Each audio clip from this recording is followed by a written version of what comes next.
तरुणीनं समाज माध्यमावर प्रसिद्धी मिळवण्यासाठी थेट धावत्या मर्सिडीज मोटारीवर ऑरा फार्मिंग डान्स करत प्रवाशांचं लक्ष वेधलं। या धोकादायक कृत्याचा व्हिडिओ सध्या समाज माध्यमावर प्रचंड व्हायरल होत असून नागरिकांमधून संतप्त प्रतिक्रिया देखील उमटतायत। ही तरुणी चालत्या मर्सिडीज गाडीवर चढून स्टंट करताना दिसत असून काही लाईक्स आणि फॉलोअर्ससाठी जीवावर उदार होऊन केलेल्या या प्रकारामुळे सुरक्षेच्या दृष्टीने गंभीर धोका निर्माण झाला होता। दरम्यान या बेजबाबदार महिलेवर गुन्हा दाखल करण्यात आलेला आहे।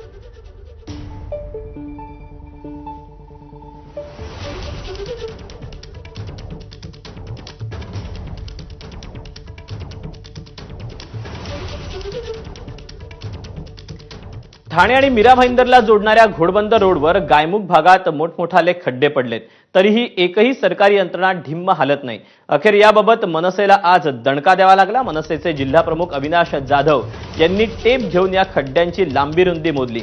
एमएमआरडीए, एमएसआरडीसी, सार्वजनिक बांधकाम विभाग आणि ठाणे महानगरपालिकेचे अधिकारी यावेळी उपस्थित होते। इतके मोठे खड्डे पडूनही कुठल्याही सरकारी यंत्रणेला त्याचा सोयर सुतक नाही। केवळ एकमेकांवर दोष ढकलून अधिकारी मोकळे होतात, अशी टीका जाधव यांनी केली।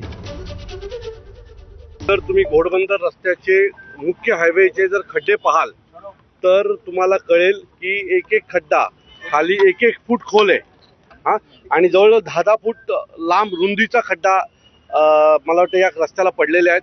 तरी सुद्धा याला कोणी मायबाप नाही।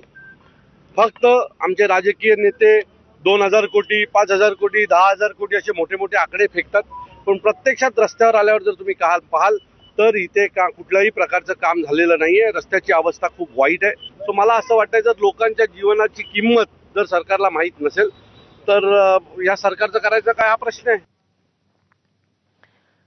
तिथे धाराशिव जिल्ह्यात माजी मंत्री तानाजी सावंत यांच्या कुटुंबाच्या मालकीच्या कारखान्यात